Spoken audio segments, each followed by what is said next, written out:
আমি করণ গেছি, করণ ওয়েস করণীর এলাকায় আমি চিনি। আমি 4 বার ইয়ামান গেছি, 4 বার আমি চিনি। হুজুররা তো সব কিতাব, অনেক এলেম হুজুরদের, আমার কোনো এলেম টেলেম নাই। আমি চোখে যা বুঝছি এটাই আমার কাছে আছে। ওয়েস করণী মদিনার থেকে বেশি দূরে ছিলেন না। মার সেবার বদলা দিবে আল্লাহ জান্নাতে ঢুকার সবার। দুনিয়াতে যা দেওয়ার দিছেন, কিন্তু মেইন বদলাটা দিবে যখন অবেশ করণী জান্নাতে ঢুকবে। আল্লাহ গেইটে দাঁড় করায় বলবে অবেশ, সবাইকে বলবে অবেশকে বাধা দাও, সেজন্য না ঢোকে। অবেশের দিল শুকায় যাবে, দরজায় চলে আসলাম, থামায় দিল। আল্লাহ বলে অবেশ, আজকে আমি দুনিয়াকে দেখাইতে চাই সুযোগ তোমার ছিল সাহাবী হওয়া। কারণ আল্লাহর রসুল যখন জীবিত ছিলেন তখনই অবেশ মুসলমান। সাহাবী হওয়া কত বড় যে দৌলত, এটা আপনাদেরকে আমি এই মুহূর্তে বুঝাইতে পারবো। যাদেরকে আল্লাহ 1500 মেডেল দিচ্ছেন দুনিয়ায় থাকা অবস্থায়, 1500। কোরআনের 1500 আয়াত আছে সাহাবাদের সাথে, একটা না 1500 আয়াত আছে।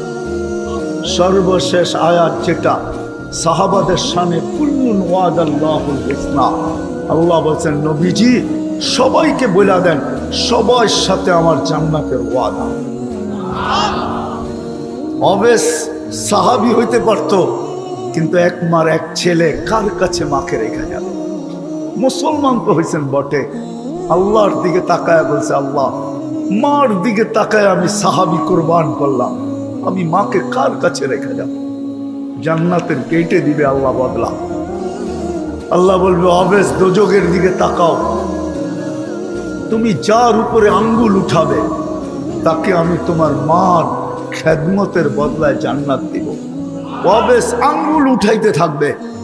কিতাবে আছে আরবের এক গোত্র সম পরিমাণ লোককে অবেশের আঙ্গুলের ইশারায় দোজখ থেকে বাহির করে আল্লাহ জান্নাতে দিবে। কিন্তু আজকে মানুষ কতটুক অকৃতজ্ঞ, ওই মাকে বৃদ্ধাশ্রমে রেখে আসে, ওই বাবাকে বৃদ্ধাশ্রমে রেখে আসে। তাহলে আল্লাহর কথাই সত্য, মানুষের চেয়ে বড় অকৃতজ্ঞ কেউ নাই। মানুষের মতো এই জন্যই কোরআন বলে কুতিলাল ইনসানু মা আকফারা, মানুষ তোর ভাগ্য খুলতে তো আমি চাইছিলাম। আল্লাহ আমাদের ভাগ্য খুলতে চাইছেন। ভাগ্য যদি খুলতে না চাইতেন, কতটুকু ভালোবাসে আমাদেরকে আপনি জানেন না। আমি একটু ঘুরায় নিয়ে যেতেছি আপনাদেরকে, যা বুঝাইতে চাইতেছি। আমাদেরকে কতটুকু ভালোবাসি আল্লাহ তা জানেন না, কতটুকু আমাদেরকে ভালোবাসে। 2-4টা প্রমাণ দিয়ে দেখি বুঝে আসে কিনা। আল্লাহ আমাদেরকে ভালোবাসেন। ভালো যদি না বাসতেন তাহলে 60-70 বছর বয়স আমাদেরকে দিতেন না, আমাদেরকে 1900 বছর বয়স দিতেন। আপনি যদি বলেন 60-70 বছর আর 900 বছরের সাথে ভালোবাসার কি সম্পর্ক, তাহলে আমি আপনাদেরকে দেখাই, ভালোবাসার পাত্রকে বেশি খাটানো হয় না। ভালোবাসার পাত্র বেশি বেশি বেশি মনে হয় বুঝে আসছে। হ্যাঁ, ভালোবাসার পাত্রকে বেশি। আল্লাহ বলে তোমরা আমার ভালোবাসার পাত্র। 900 বছর দেই তো দেই কি কইরা, তোমাদেরকে আমার খাটাইতে মনে চায় না। তোমরা 60-70 বছরই খাইটা আসো, এতটুকুই যথেষ্ট। তোমরা ভালোবাসার পাত্র, তোমাদেরকে বেশি খাটাইতে চাই না। যদি এটাও বুঝে না আসে তো আরো বুঝাইতে চাইতেছি, তোমরা ভালোবাসার পাত্র। 60-70 বছরও মনে হয় বেশি হয়ে গেছে আল্লাহর কাছে। এই জন্য আল্লাহ আবার বলতেছে, শুনো, প্রথমে 15 বছর তোমাদেরকে মাফ করে দিলাম। রুফিয়াল কালাম সবই হাত্তা ইয়াবলুক, যতদিন পর্যন্ত তুমি প্রাপ্ত বয়স্ক না হবে, কলম তোমার বিরুদ্ধে আমি যাইতে দিব না। পক্ষে তো যাইতে দিব, কিন্তু তোমার বিরুদ্ধে যাইতে দিব না। এই 15 বছর মাফ। তুমি ভালোবাসার পাত্র, 60 বৎসরও আমার কাছে বেশি হয়ে গেছে, 70 বৎসরও বেশি হয়ে গেছে, এই জন্য 15 বৎসর প্রথমে মাফ করে দিলাম। যা বাকি রয়ে গেছে আল্লাহ বলে এটাও বেশি হয়ে গেছে, এখন কি করবেন? এটাও বেশি। তারপরে বলতেছে যা রয়ে গেছে তার 4 ভাগের 1 ভাগ মাফ। কেননা 24 ঘন্টা কমসে কম তোমরা 6 ঘন্টা ঘুমাও, যতক্ষণ ঘুমায়া থাকবে আমি কলম উঠায় রাখবো, তোমাদের বিরুদ্ধে কলমকে কিছু লিখতে দিব না। জিজ্ঞেস করেন ওলামাদেরকে, রুফিয়াল কালাম নাইম হাত্তা ইয়াস্তাইকিদ, ঘুমন্ত ব্যক্তি যতক্ষণ পর্যন্ত সজাগ না হয় কলম তার বিরুদ্ধে কিচ্ছু লেখে না। কি লেখে? হ্যাঁ, ওলামা একমত, তাহলে এরা একমত হবে। আল্লাহ বলে একটু কমায় দিলাম, 24 ঘন্টার ভিতরে 12 ঘন্টা লেস। আল্লাহ বলে তোমরা ভালোবাসার পাত্র, আল্লাহ আমাদেরকে বেশি খাটাইতে চান। আরো প্রমাণ দিতেছি ভালোবাসার পাত্র। ভালোবাসার পাত্রের উপরে নজরদারি করা হয় না। কি নজরদারি বোঝেন? কি? হ্যাঁ, চোখে চোখে রাখা, ঠিক না? নজরদারি, নজরদারি বোঝেন? তা ভালো বাংলা বলেন না, আমি তো ভালো বাংলাও জানি না। গোয়েন্দাগিরি করা হয় না, ঠিক না? আল্লাহ বলে তোমাদেরকে আমি নজরদারিতে রাখি না। আল্লাহ তোমরা ভালোবাসার পাত্র, এই জন্য কোরআন চিৎকার দিয়া বলে ইয়াফু আন কাসীর, তোমাদের অধিকাংশ গুনাহ এমনি মাফ করে দিই। ভালোবাসি, ভালোবাসি এই জন্য মাফ করে দে। ইয়াফু আন, হ্যাঁ, ওলামাদেরকে জিজ্ঞাসা করেন ইয়াফু আন কাসীর যদি হয় তো বাকি থাকে তো থাকে কি? জিজ্ঞাসা করেন, আমাকে জিজ্ঞেস করেন না, ওনাদেরকে জিজ্ঞেস করেন, আপনাদের খতিব সাহেবকে জিজ্ঞেস করেন আর কি থাকে? আল্লাহ বলে ভালোবাসার পাত্র তোমরা, এই জন্য তোমাদের বেশিরভাগ ইয়াফু আন কাসীর, বেশিরভাগই মাফ করে দেয়। চোখে চোখে তোমাদেরকে রাখি না, গোয়েন্দাগিরি করি না, দেখি তারপরও কিছু বলি না, দেখি তারপরও কিছু বলি না। ভালোবাসেন, আরো ডজন কেন কয়েকশ দেওয়া যায়। আল্লাহ আমাদেরকে ভালোবাসেন, আল্লাহ আমাদেরকে ভালোবাসেন। ভালো যদি না বাসতেন তাহলে সমগ্র মানব জাতির উপরে কুদরতি হাত লাগছে একবার, আমাদের উপরে লাগছে 3 বার। কয়বার? সমগ্র মানব জাতির উপরে লাগছে একবার সৃষ্টি লগ্নে, দ্বিতীয়বার আমাদের উপরে লাগছে বাসাই লগ্নে। বাসাই বোঝেন? ওয়াজতাবাকুম জাহিদু ফিল্লাহি হাক্কা জিহাদি, উম্মতে মুহাম্মদী বানানোর জন্য আমাদেরকে বাছাই লগ্ন, বাছাই করছেন। আমি তো বলি আমাকে বাছাই করতে যাইয়া জানি কত লক্ষ কোটি মানুষকে বাছাই করতে করতে আমি যখন উঠছি কুদরতি হাতে, তখন আল্লাহ বলছেন এটা থাক, উম্মতে মুহাম্মদী। দ্বিতীয় বাছাই লগ্নে, তৃতীয় কুদরতি, ভালোবাসার বিকাশ, কিন্তু ভালোবাসার বিকাশ।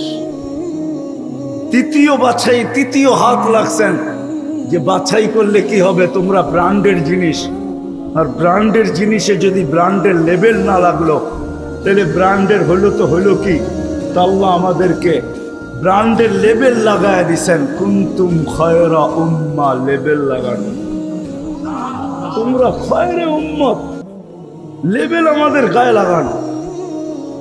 এই জন্যই তো আল্লাহ রসুলকে জিজ্ঞাসা করছেন সাহাবায়ে কেরাম, কিয়ামতের দিন উঠবো আমরা, এত মানুষের ভিতরে আপনি চিনবেন কি করে? তা আল্লাহ রসুল হাসতেছিল আর বলতেছিল লেবেল লাগানো থাকবে, চিনা ফেলবো, আর কারো গায়ে লেবেল থাকবে না। গুররাম মুআজ্জিলিনা মিন আসারিস সুজুদ, তোমাদের সেজদার জায়গার থেকে, নামাজের ব্যবহৃত জায়গার থেকে নূর ফুটা বাহির হবে। শুধু খায়রে উম্মত বলে নূর ফুটা বাহির হবে। কোন উম্মতের সেজদা আছে, নামাজ আছে, উজু আছে, কিন্তু ওইখান থেকে নূর ফুটা বাহির হবে না। শুধু আমাদের নামাজের জায়গার থেকে নূর ফুটা বাহির হবে। লেবেল লাগানো আছে, এই জন্য নূর ফুটা বাহির হবে। আল্লাহর রসুল আমাদেরকে লেবেল দেখাচ্ছি, তিনবার কুদরতি হাত লাগাইছে। আরো যে কতগুলা দেখানো যায়। আল্লাহ আমাদেরকে ভালোবাসেন, আল্লাহ আমাদেরকে ভালোবাসেন। এই জন্য অধিকাংশ কি করে দেন? হ্যাঁ হ্যাঁ, আমার জাতি তো বুঝলো না। আমার জাতি যদি ৩২ মিনিট আল্লাহকে দিয়া দিত, তাহলে আমি আরো ভালোবাসার ফোয়ারা আপনাদেরকে দেখাইতে পারতাম। যদি ৩২ মিনিট ডেলি আল্লাহকে দিয়া দিত, তাহলে আরো ভালোবাসার ফোয়ারা দেখাইতে পারতাম। আল্লাহ অধিকাংশ তো মাফ করে দেন, ইয়া আফুয়ান কাফির। তারপরও তো কিছু বাকি থেকে যায়, ওটা মাফ হবে কখন? তা আল্লাহ বলে আসসালাতু ইলাস সালাহ, তুই ৩২ মিনিট আমাকে দিয়া দে। এক নামাজের থেকে আরেক নামাজে ঢুকতে দেরি, মধ্যবর্তী গুনাহটা আমি মাফ করে দিতে দেরি করবো না। হাদিস তো হাদিস, আসসালাতু ইলাস সালাতি কাফফারা। যদি আল্লাহকে বলি তারপরে যদি কিছু থেকে যায়, তা আল্লাহ বলে আল জুমাতু ইলাল জুমা কাফফারা। এক জুমার থেকে আরেক জুমায় পা দিতে দেরি, পুরা সপ্তাহে যেটা বেঁচে গেছে ওটাকে মাফ করতে দেরি করবো না। মালিককে যদি মালিক বলি আরো যদি কিছু থেকে গেল, তো বলে আর রমাদান ইলা রমাদান, এক রমজান থেকে আরেক রমজানে পা দিতে দেরি, সারা বৎসরেরটা মাফ করতে দেরি করি না। কেননা তোকে ভালোবাসি, তোকে ভালোবাসার পাত্র। গুনাহ নিয়ে আসে তো আসে কি করে? রাগ হয়ে যাবেন? বলবো বলবো এই মজমা বেশিরভাগ কোরআন পড়তে জানে না। আমি হাত উঠাইতে বলবো না, কিন্তু সত্য এটাই। আমার জাতি 90% কোরআন পড়তে জানে। আচ্ছা, আরেকটু বাড়াইয়া দিলাম, 70% তো হবেই, ঠিক না? কোরআন পড়তে জানে না, ঠিক না? পড়তে জানে না, আমার কোনো আপত্তি নেই, নারী পুরুষ নির্বিশেষে। কিন্তু আফসোস, কোরআন পড়তে জানে না, ঠিক আছে, কিন্তু যদি কোরআনটাকে মহব্বত করতে জানতো, ডেলি একবার হাতে নিয়া, সকালে একবার বিকালে নিয়া, যদি একটা চুমা দিয়া বলতো মালিক পড়তে তো পারি না, মহব্বত তো করতে পারি, এতটুক যদি বলতো, তাইলে তো আমার মনকে আমি বুঝাইতে পারতাম। আল্লাহ তো কিতাব দেন না, কালাম দিছেন, কালাম। জানি না বুঝবেন কিনা, আমি বুঝানোর দিকে নিয়ে যাইতেছি, বুঝবেন কিনা। আল্লাহ বলে কালাম দিলাম, পড়তে পারে না, তাতে কি আসে যায়? কোরআন খতমের সওয়াব ছাড়া আমার কাছে চলে আসবে, তো ভালোবাসা ভালোবাসি, এটার প্রমাণ আর কি হইল? তাইলে আর কি ভালোবাসলাম যে আমি কালাম দিলাম, খতমের সওয়াব ছাড়া আমার কাছে চলে আসবে। আমি যদি মালিককে বলি মালিক পড়তে তো পারে না, খতমের সওয়াব নিয়ে আসবে, তো আসবে কি কইরা? তো আল্লাহ বলে তাইলে ভালোবাসার প্রমাণ হইল তো হইল কি? সিস্টেম তো আমার কাছেই, তাই না? সিস্টেম কার কাছে? আল্লাহর কাছে। মা নানসাখু মিন আয়াতিন আও নুনসিহা নাতি বিখাইরিন মিনহা আও মিসলাহা। সিস্টেম তো আমার কাছে, আমি ভালোবাসি। প্রমাণ তাইলে কি করে হলো যে আমি ভালোবাসি? কালাম দিলাম, খতমের সওয়াব ছাড়া চলে আসবে, পড়তে পারে না, আমি বললাম মালিক। আল্লাহ বলে সিস্টেম করে দিলাম, সূরা ইখলাস নাযিল করলাম। একবার পড়বে 10 পারা, দুইবার পড়বে 20 পারা, তিনবার পড়বে 30 পারা। তিনবার পড়তে দেরি, 30 পারা কোরআনের সওয়াব দিতে দেরি করব না। আল্লাহ ভালোবাসে, চায় না কেউ কোরআনের খতম ছাড়া, সওয়াব ছাড়া আল্লাহর কাছে যাবে। কিন্তু পায়ে হাত রেখা বলি, আমি এই মজমার কয়জন হাত উঠাইতে পারবে? যারা দাঁড়ায় আছে তারাও, যারা বসে আছি তারাও, যারা বয়স্ক তারাও, যারা যুবক তারাও। অন্তরালে আওয়াজ যাইতেছে মা বোনদের কাছে, পায়ে হাত রেখা আমি বলতে চাইতেছি, এই মজমায় কয়জন হবে যে প্রতিদিন এই নিয়তে সূরা ইখলাসকে 3 বার পড়ে, যে আজকের দিনে আমি আমার আমল নামায় 1 খতম কোরআনের সওয়াব লেখাইতে চাই, 3 বার সূরা ইখলাস পড়া? এরকম অভ্যস্ত এই মজমায় কয়জন আছে?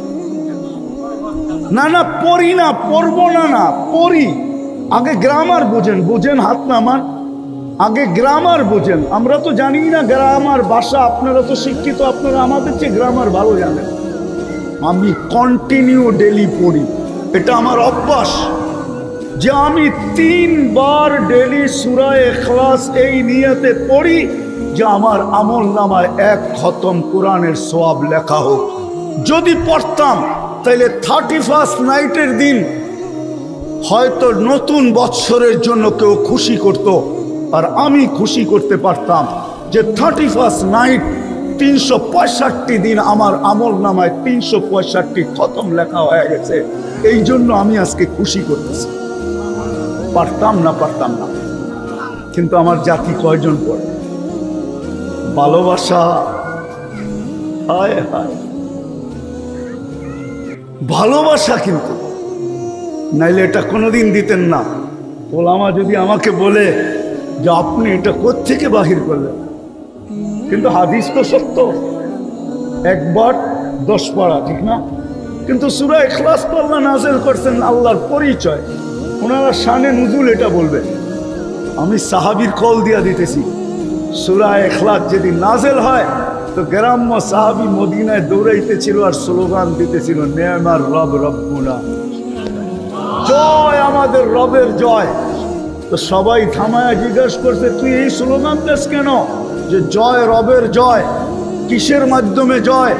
ইয়াখুজ কালিল ওয়া ইউতিল জাসিল।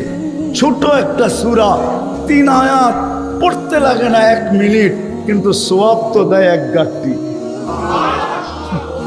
আল্লাহ রসুলের কাছে যখন নিয়ে আসছেন, আল্লাহ রসুল সাল্লাল্লাহু আলাইহি ওয়াসাল্লাম বলছেন, এই বুঝছে, তোমরা বোঝো না, এই বুঝছে, তোমরা বোঝো না। হায় আল্লাহ আমাদেরকে ভালোবাসে। কিন্তু সত্য তো এটাই, যত ভালোবাসুকই না কেন, যত ভালোবাসুকই না কেন, কিন্তু কোরআন তো এটাই বলে, কুতিলাল ইনসানু মা আকফারা। ও মানুষ, সৃষ্টির ভিতরে তুমি অকৃতজ্ঞ হলে তো হলে কি করে?